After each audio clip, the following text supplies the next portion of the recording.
This is Texans TV.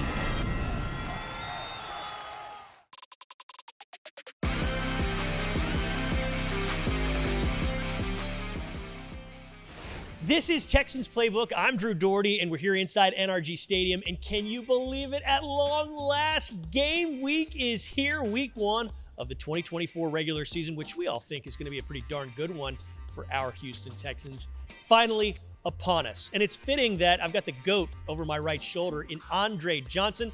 We're going to see and hear from him a little bit later on in this program. But we begin with the big boss, the general manager, executive vice president, Nick Caserio. He had a chance to go 2-on-1 with Marc Vandermeer and John Harris earlier this week in the Texans radio studios, and they covered a lot of ground, mainly getting back into the season and getting going with what they hope is a march towards an eventual Super Bowl. And here we are with Executive Vice President and General Manager Nick Caserio. Week one, Nick, how's it going? It's been a while since we've spoken on the air. Great to visit. Football season's here, so excited to get started.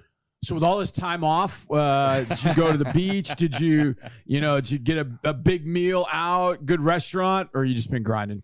This weekend, yeah, it was a fairly productive weekend. So the pace was a little bit slower Friday, less people kind of around. Saturday, made my way down to College Station to get a little college football in, so for about a half, so it was good. And then just finishing off the preparations here for the Colts. We've done a lot of work over the summer through the spring, so you have an opportunity to get ahead. But we're in a decent spot. As it pertains to that, Nick, and we've talked to different coaches, GMs over the years about how much prep do you do ahead of time? When do you start that prep? And how many teams do you do it for? I've heard some say, well, we do the first 4 teams. We do the first couple teams. How do you kind of go about the preseason prep to get you into week one? Yeah, there's actually a lot of balls in the air at different points. So the focus during the preseason for the coaches and the players is on the team and just kind of the preparation that goes into getting the team ready. From a scouting perspective, relative to prepping for the next opponent or for the first opponent, you'll have quality control coaches do some film work and some work behind the scenes on that. And then from a scouting standpoint, we'll identify each team, each opponent, we have a specific pro scout that advances that team. So roster construction, team building philosophy, coaching philosophy. So all that information is kind of populated and aggregated and put together. And then they'll work through the spring just to refamiliarize themselves with that team and then track the team during the preseason.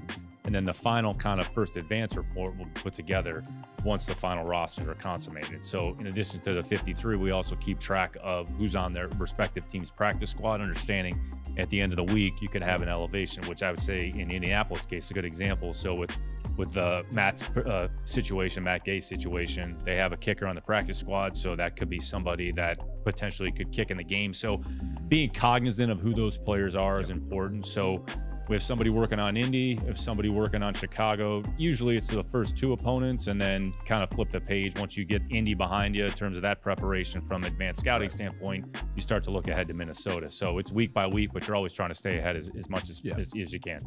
I got to think, and correct me if I'm wrong, your expectations and or projections adjust coming out of camp based on what happened in camp. Can you talk about camp? We talked to you the first day of camp, and it was a unique camp because you went up there to the Hall of Fame and had the week in Cleveland at your high school. We'll get into that. But the rest of it as you set up for the 2024 season. Yeah, it was a really productive 6 weeks. So started early. We kind of embraced that, kind of getting here early and getting started. So it gave us however many 6 opportunities to kind of go out there and practice, and then put the pads on. So we were a week or 2 ahead of the rest of the league. Play the Hall of Fame game, call it a game, and then, not a full game, half a game-ish, whatever with the weather. And then to be able to stay just in Cleveland for logistical reasons, a lot easier on the players, less travel, less back and forth, and we were able to get some productive work done. I mean, the weather cooperated for the most part. The field was a little wet at times, that Tuesday or whatever it was, but we were able to work around it and then went ahead and played a game at Pittsburgh. So overall, we felt like it was a productive 6 weeks, put the foundation of the team in place, and then kind of finalized. We're probably, when camp started, realistically, you're probably talking about the last 8 to 10 roster spots. The rest of the team, you would think, was fairly solidified. Now, if something was out of whack and we got to get it fixed, then maybe this player didn't pan out the way we had originally thought or hoped. We let the competition sort itself out. We're not going to make any preconceived judgments or notions about what we think is going to happen or what maybe somebody wants to happen. Trust the information that we have, make a good decision, and ultimately put the team together, which is what we try to do. Nick, you just mentioned something that Marc and I have talked about, and I think there's one player that kind of exhibits that maybe more than anything else, and that's British Brooks. And what I mean by that is you have draft picks, and people would think, well, you put a third-round pick on this guy, and this guy's an undrafted. Well, of course, that third-round pick is going to get more attention, and he's going to move in front of the other guy. But it really sort of worked out that British Brooks took every opportunity he had and made the most of it. It really kind of epitomizes what you talk about, and that being competition. Is that kind of the way you saw with a guy like British? Yeah. Once players walk in the building, everybody is treated the same. So whether you're drafted, whether you're undrafted, everybody gets the same opportunity. So ultimately, the performance on the field is going to dictate the decisions that we're going to have to make as a team and as an organization. So in British's case, I would say that's a good example of the scouting process as well, where we allocate significant time and resources to call it the late drafted to undrafted player pool, who we think potentially is going to be. Coming up, let's go back home with General Manager Nick Caserio.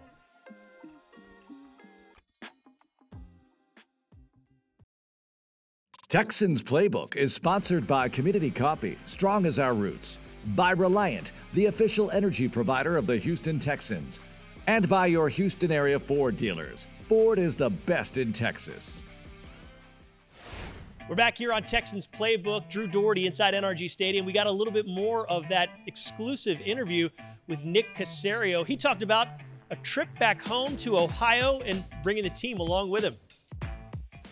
You want these guys to be able to play at the same time. How does that factor into the selection process? And let's talk about quarterback as well, because you had to fortify there with the injury to Case. Yeah, it's twofold. So we're really thinking about the Texans first. So how do we get the best, call it 69, 70 players just on campus? How do we do that? We have, I don't know, a handful, half a dozen new players that weren't here that we evaluated that with other teams. Some of our players who maybe we wanted to get to the practice squad, they ended up somewhere else. So start with the Texans. And then once we get into practice, the players understand, D'Amico articulates it very well.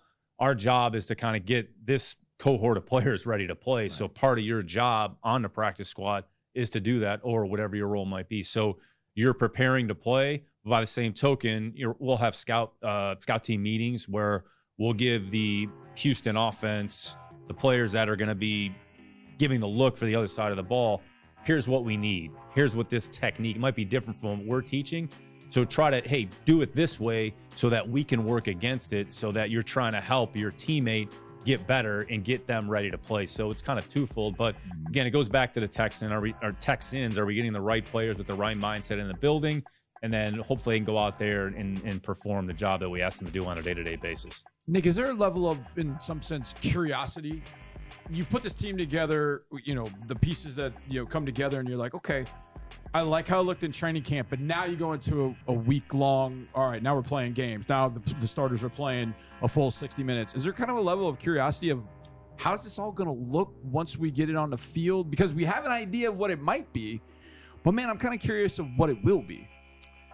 The early part of the season, that's where you kind of get a real good idea of what your team is probably going to look like for the duration of the year. So we've put together what we feel is a competitive team that gives us an opportunity to go out there on Sundays against, regardless of who we play. So again, once we actually get into the game, we're talking about 65, 70 plays roughly on either side of the ball. So what is that going to look like?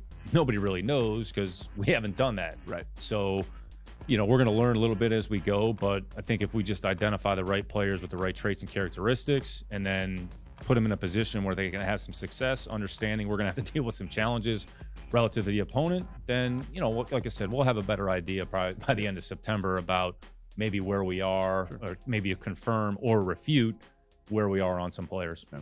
All right, we didn't get a chance to talk to you during the Cleveland trip, but we went to the house that Nick built, the university school. Mm-hmm. A lot better players have been through that program than me. Yeah. So their facilities. I was blown away by how much land they had. A lot of land. I thought this is a huge footprint and good practice facility. You had the artificial surface and the other. So I thought it really worked out well. Did you see it that way from a pure Texans football standpoint and you getting to go back home?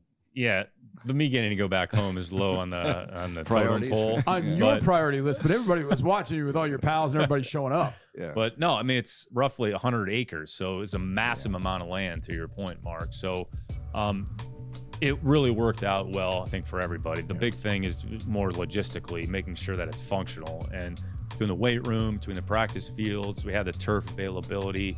Hopefully we were able to get a lot accomplished, and we were isolated there a little bit, which was great. So kind of away from everything. So where the focus is just on the players that we had there on our team.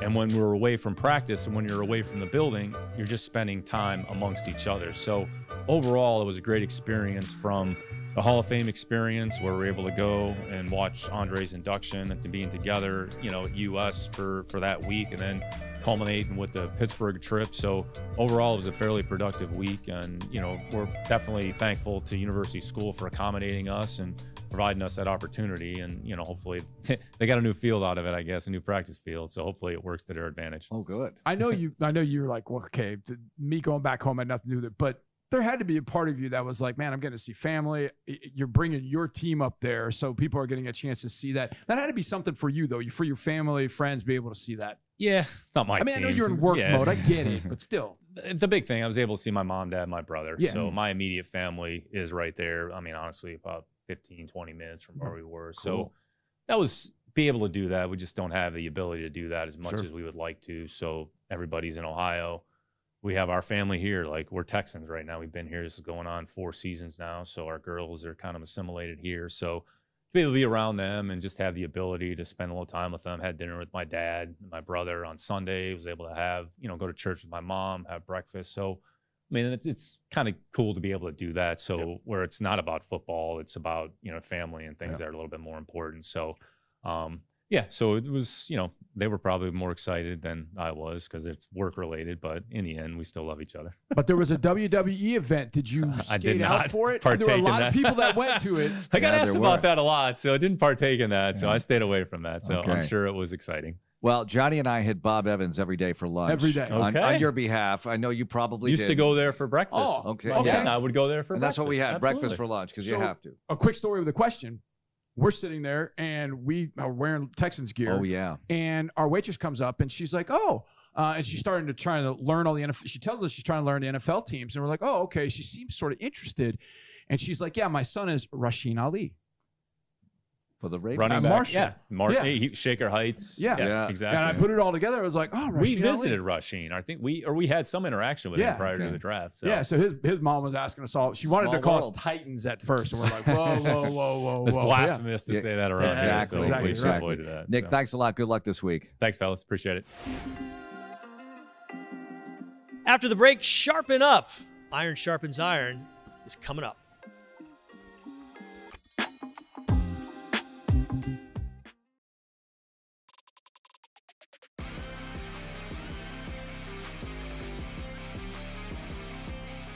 Andre Johnson took his spot in the Pro Football Hall of Fame early in August this summer, and it was a fun weekend, a celebration, and it was a fitting time to celebrate number 80. Our guys from the Texans TV crew captured a little bit of that, and they did so beautifully in this part of Iron Sharpens Iron.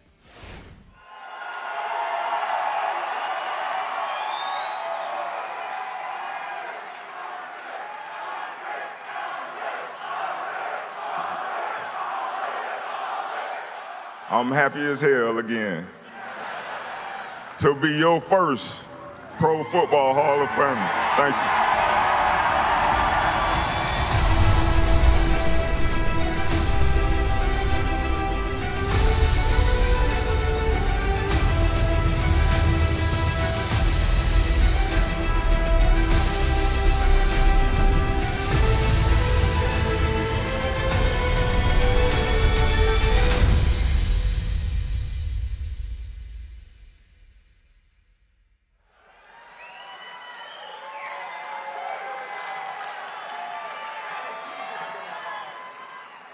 I've reached the pinnacle.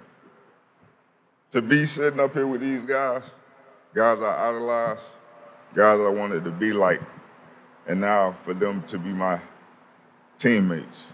I want to say thank you to my coach, Gary Kubiak.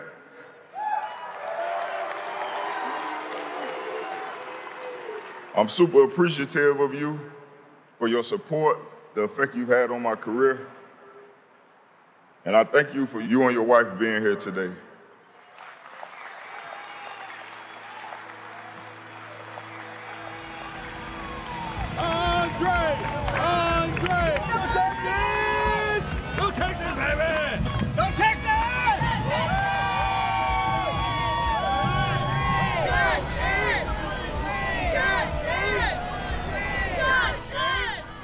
people are calling me. They're just like, Andre, do you really realize what you've done?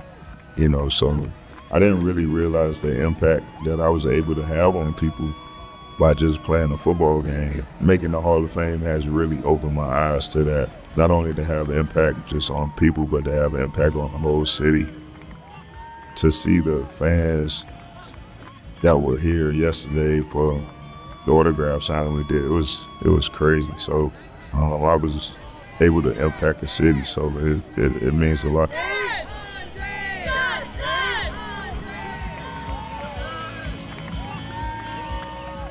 Jim Porter asked me if the Houston Texans were to get the game, how do you think the Houston fans would show up? I told him, you better get ready because we're going to show up and show out.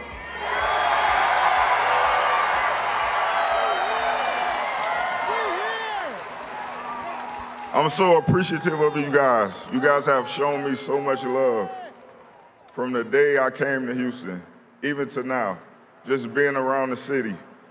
I was walking in the store the other day. A lady I don't even know. She didn't say, hey, Andre, she didn't say anything. All she said was, I see you in Canton.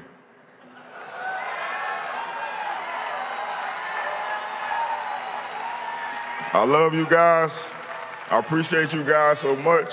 You guys meant so much to my career. You guys motivated me. And I couldn't do a lot of the things I did if I didn't have you guys cheering me on.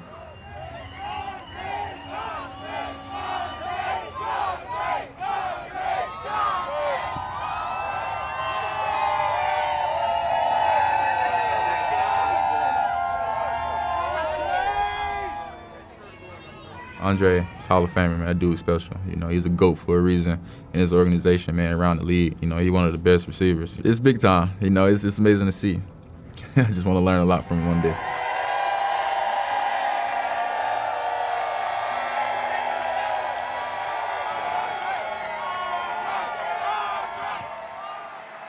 My Texan teammates, what you guys mean to me, man, I don't think you guys even know. Man, you guys mean so much to me. We've been through so much together. It took us a while to get things to where we wanted to be.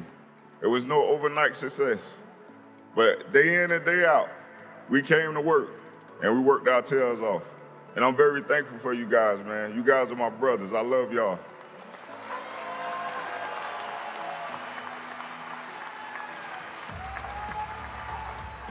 I want to say thank you to Cal, Hannah, and the McNair family.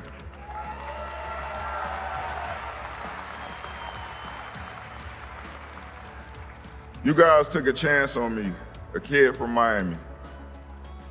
Didn't know what was going to happen. I was coming to the expansion team. Never really had been out of Miami until I came to Houston, and I could call Houston home. But I thank you guys for taking that chance on me. I appreciate you. Andre, you know, he shared a lot of, you know, knowledge with me, you know, so he did everything he had to do. He left his footprints in the league, so, you know, it's going to be great to see him going. To the team, the Houston Texans that are here, man, I hope you guys really take this in, enjoy it, cherish it, because one day, one of you guys could be standing up here, man.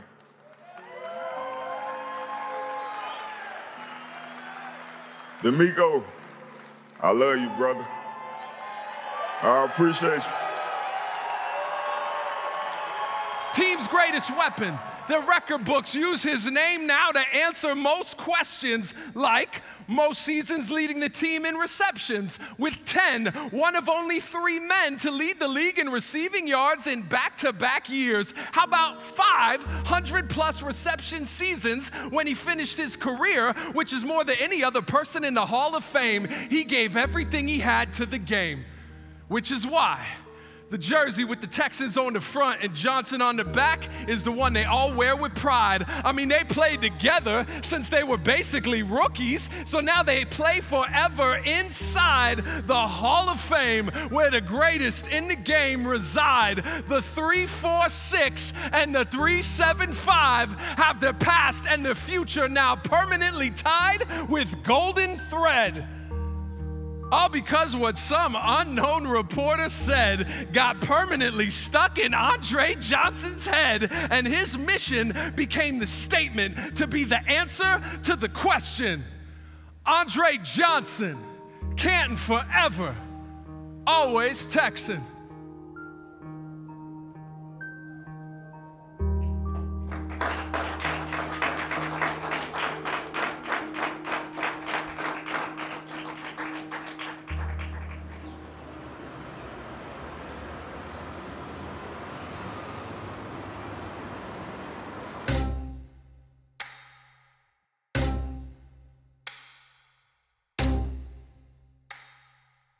Beautiful night in Pittsburgh. Steeler logo midfield. Hallowed ground in the National Football League. Hey, let the boys know what we're about. From the first snap to the last snap.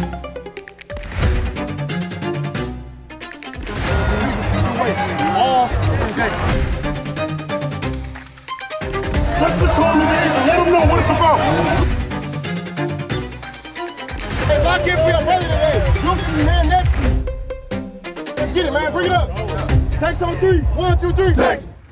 Texans with a 3rd and 8 at the Pittsburgh 34-yard line. Stroud in the shotgun set. CJ gets the snap. CJ fires over the middle, and he's got his man across the 10-5, cutting inside. Dell breaks a tackle. Touchdown, Houston!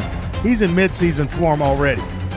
Pryor moves the tight end to the left side. Fields gets the snap. Fields in trouble, and Fields goes down as Daniil Hunter has the sack. From the 4, Mills gets the snap. Here's the toss to Dare, running left, going for the goal line. He's got it! Touchdown, Houston.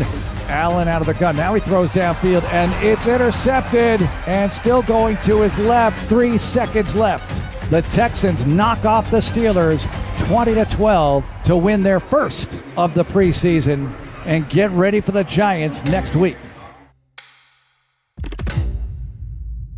What's been happening within the wide receiver room at the football? This guys just compete. I mean, this is the NFL. We want guys to be their best, and that's what guys are doing. They're showing up. They're competing every day while also being great teammates and helping each other. So that's what you see. You see a competitive group of guys, not only the wide receiver room, but it's our entire team. A lot of competitive guys who are fighting to make this team. In just a bit, we've got more Iron Sharpens Iron. We're going into the community and giving out some shoes.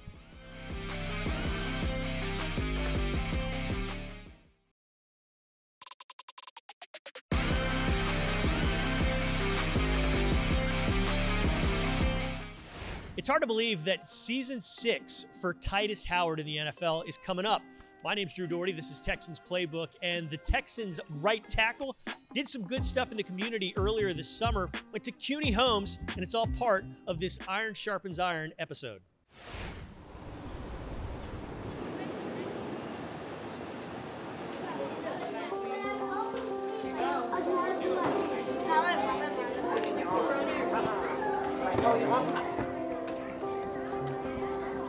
When I was growing up, I went to events like this. I went to events like this here to help get stuff for school. Oh yeah, these hard. Kicks. As a kid, it meant a lot for me to be able to get those shoes and stuff. So I knew whenever I got to the point where I can give back and do stuff like this, it was just something I wanted to do. What type of cookie do you want? You want one with the sprinkles on it? It's a blessing to be able to come back and give back to the community. The YMCA, did a lot of stuff for me when I was a kid, hosting events like this here, so I can be able to have stuff, to go back to school, and feel good. Let's go. You ready? All right. Rock, paper, scissors, shoot. Rock, paper, scissors, shoot. Rock, paper, scissors. Oh! You got you some J's. There you go, right there, some ones. You're welcome. 3 right here. Oh yeah, and they answer. Yes sir. You in the game now. You got the J. The most rewarding part is the kids here are very appreciative. To see the smiles on their faces, to see the reactions when they open the shoe boxes, just a small token for me.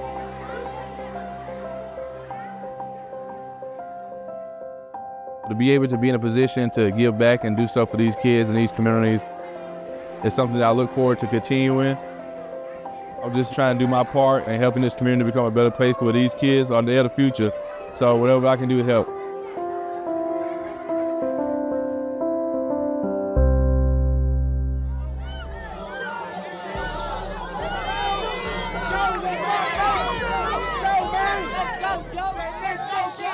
Well said. Joe Mixon was back today. The first two plays of team, they hand the ball to Joe Mixon. He's so quick to the line of scrimmage. He's so quick to make a decision. It's like 1-2, gone.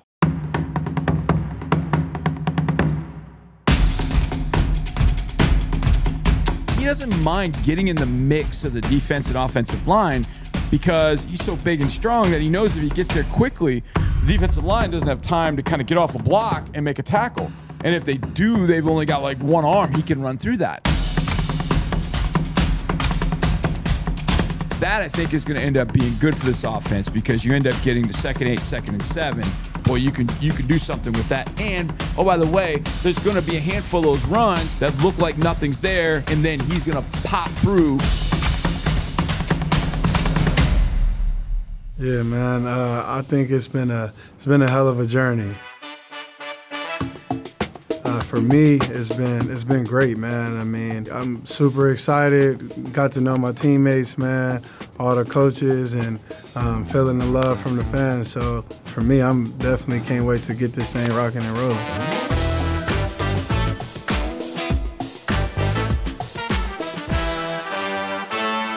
It's great when you get those caliber players that come here, like Stephon, Joe. We got weapons all over the field, and I'm just excited for this year. What do we do with all these running backs? Every single one of them you can look at and say, there's a positive contribution that 5 of them can make. When it comes down to it, that running back position is definitely that guy that just, you're going to thump, you're going to do whatever you got to do, man, to get the team and crowd hyped up, rocking and rolling. So you just got to be ready to attack the day.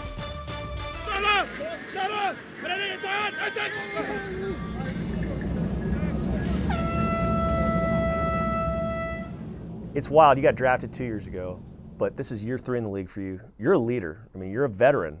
What sort of advice are people coming to you for? That's one of the things you got to do. You're a leader.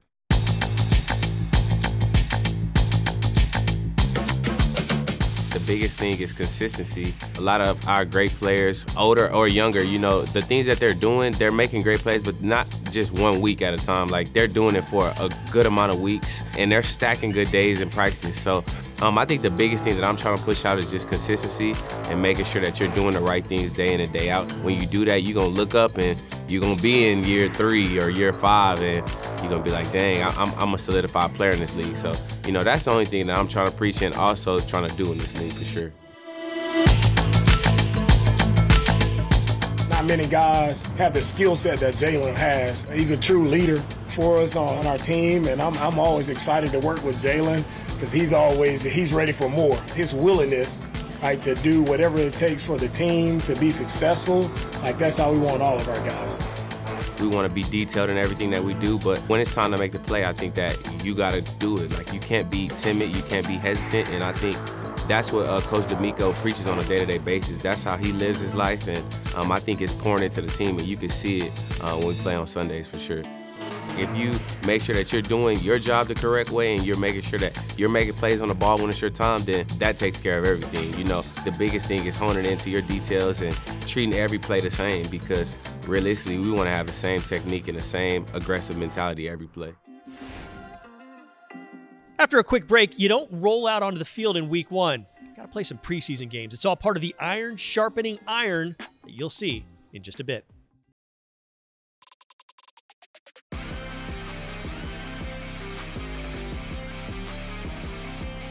Texans Playbook continues here inside NRG Stadium. And all season long, every 3 weeks, you're going to see a new release of Iron Sharpens Iron. It's the show that we're really proud of, really excited about, that's going to take you inside the huddle, inside the meeting rooms and locker rooms of your favorite football team. So here is the 3rd part of the very 2nd episode ever, Iron Sharpens Iron. Welcome to NFL preseason action. This is the first time since the playoff win over the Browns back in January that the Texans take the field here at NRG Stadium. The Texans have been treating this week like a regular season game week with their practice times, a walkthrough on Thursday, and it appears they'll treat the actual game at least partially like a regular season game with the starters playing. We'll see for how long. Obviously, it's preseason. It doesn't count, whatever you want to say.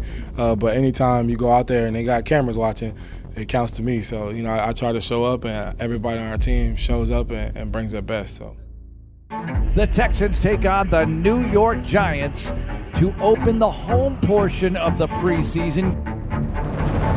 I need y'all to go in that dark hole place. I need you to get that dog up out of here. It's that time, bro. Hey, don't play with the reps. Get that shit on film.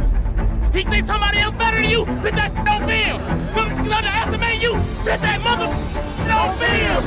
Ball on 2, 1-2. Texans loading up for a 2nd and 9. CJ throws under again. He's got a man, Stephon Diggs.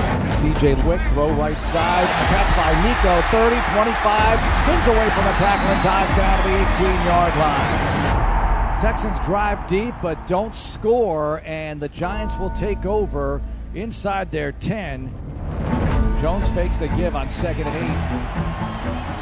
8. Pumps, and he's going to be sacked. No, he gets rid of it last moment. It's picked off for a touchdown. Petrie to the end zone. Pick 6, short range.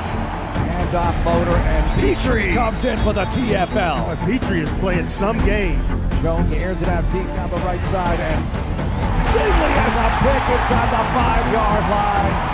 There was no way Derek Stingley Jr. was going to be denied. Stroud scanning Dalton Schultz wide open. Stepping up, firing downfield to his number. It's down. Throws left side. Mechie, 10-5. Keenum throws and goal line. Caught. Touchdown, John Mechie. Brooks bringing it out wide across the 10. Touchdown, British Brooks. The ball comes out. Lonnie's got it. And a Texans takeaway. The Texans dominate the New York Giants 28-10. Amen. Amen. Oh, we are pumped up because the LA Rams are in town for a joint practice with the Houston Texans, Johnny. Yeah, this is great stuff to have the Rams here. Matt Stafford, Cooper Kupp, and they got a couple of young players on defensive line. They're really fun to watch. And Jared Verse and Braden Fisk. Yeah, they'll be in full pads. There will be some hot and heavy action at the Houston Methodist Training Center. Intensity, overwhelming energy, man, all day. It started in with us, man. We the standard. Let's ride. Hey, LB's on 3, 1, 2, 3. Yeah, I think training camp practices against another team is really important. You know, I go back to myself when I was an undrafted rookie, and I remember like being in the team meetings, and Kyle would basically be about to cuss me out because I was tackling our own teammates in practice. And he's like, "Listen, man, you'll get a chance to do that against somebody else."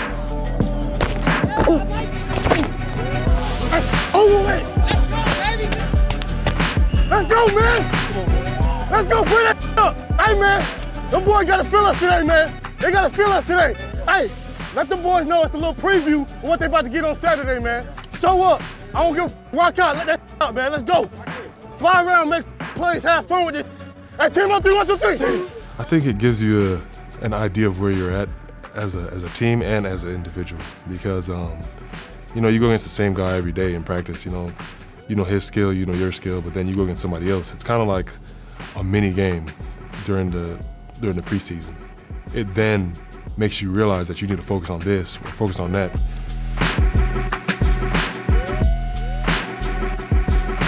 Now going against somebody else, it's kind of giving you like a little, quiz before the big test so you can find out where you are, where you need to be.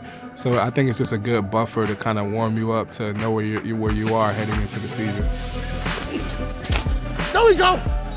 Strap.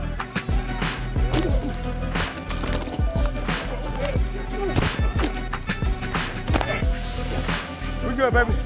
Keep bringing it. Come on, DB. Show us then. Let's go. Bring that right here, boy. Come on now.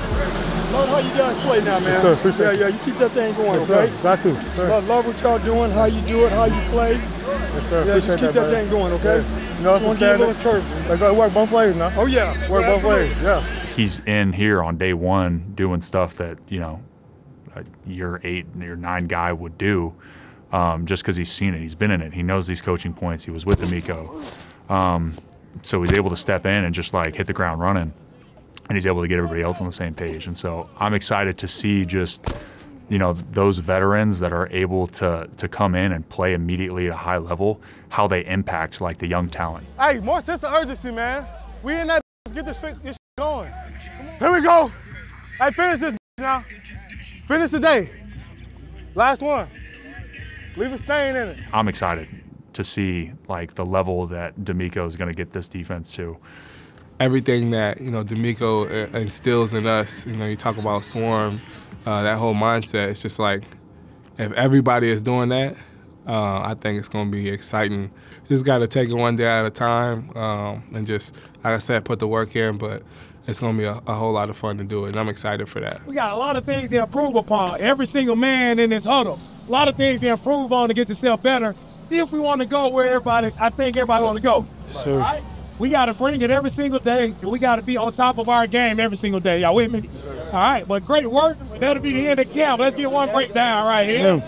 Yeah. Coach, you got to recover. Sure. It's easy to go. Hey, baby, like you said, great work, man.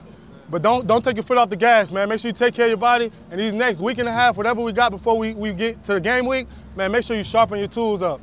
Come on, baby. Hey, family on 3, 1, 2, 3. Family. And no safety.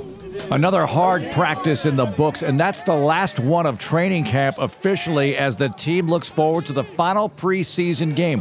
One last chance to impress the staff and make it onto the initial 53-man roster.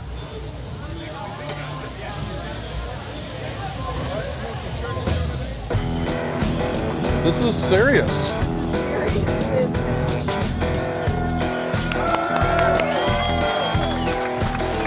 Are we cooking? Thank you for being here. Thank you for being here. Coach wet towel over here,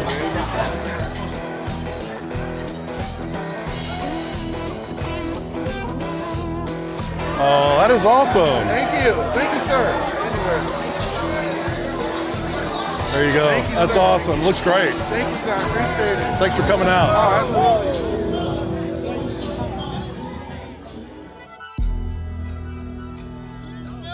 Texans! We're going to take it this year. Woo-hoo! The Los Angeles Rams are in town to face the Houston Texans. This will be the final preseason contest for both teams after a spirited and productive joint practice. This is it for several prospective Houston Texans.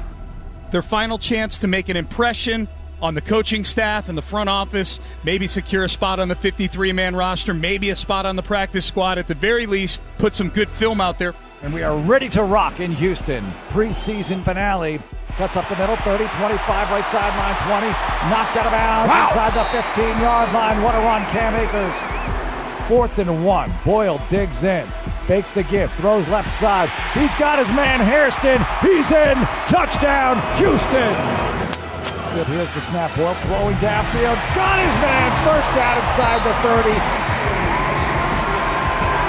Tim Boyle looking, scanning the field, throws right side, hits Johnny Johnson, dives for the end zone, touchdown, Houston! Here's Sims, jet motion, left side 30, 35, 40, 50, left side by 40, and he's out of bounds. What a run by Steven Sims. They're going for 2, down 2. Crowd revs it up here in the preseason finale.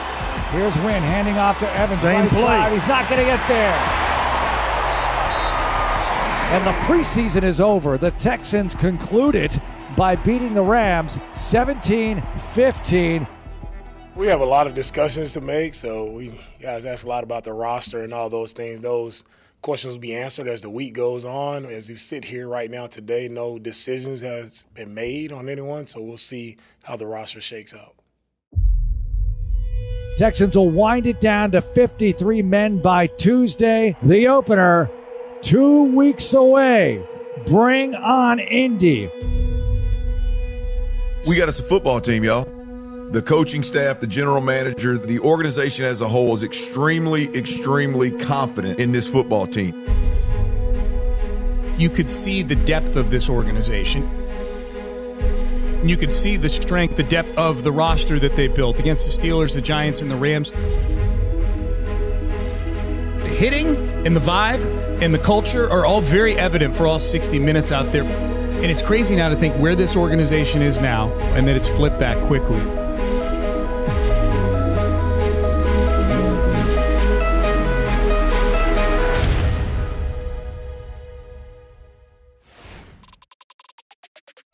After the break, it's a sport that is exploding. Girls flag football, super important to the Houston Texans.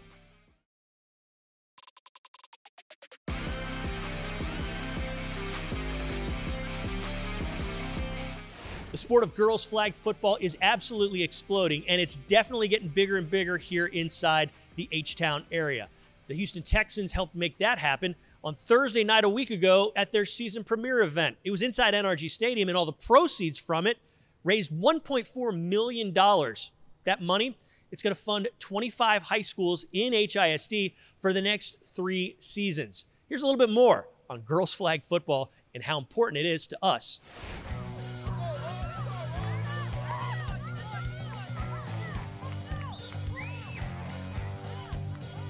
All in on 3. All in on 3. 1, 2, 3. All in. That's right. Season 2 of the Texans Girls Flag Football League is in the books. And this season will be one to remember. Games were action-packed, chock full of complex coaching strategy, athletic plays, players repping their teams alongside teammates, and of course, the hunt for the championship. We sat down with Brett Stewart, Texans Director of Youth Football Development, for insight into this evolving league. This year we were able to partner with HISD. We had 12 new teams join the program, and aside from just getting the girls playing, I think it was really important for us to make sure that the coaches and officials and everyone was kind of on the same page. We started out in March with doing a coaches and officials training and making sure everybody was up to speed with all of the rules, making sure that everyone knew that the resources that were available to them could kind of help them throughout the season, so different plays and things of that nature. So for us, that was really important. And then we kicked it off with the preseason. So that way the girls could be on the same page, because a lot of them were first-time flag football players. So I think both of those were really important for us in order to kind of get off to a great start. And then from there, we were off to the races. Throughout the season, athletes had opportunities to connect with professional football players like national tackle and flag football champion Adrian Smith. She encouraged them to keep developing their fundamentals and overall approach to the game. Flag football is an important part of my life. It's an amazing sport for young girls to be able to play. It can open up all kinds of doors, including playing in the 2028 U.S. Olympics. I want you to keep in mind that girls can do anything we put our minds to. And here's my command to you. Girl, play football. A special thanks to everyone who supported and made Season 2 of the Texans Girls Flag Football League a success. And of course, our newly crowned champions. Keep charging forward, and we'll see everyone next season.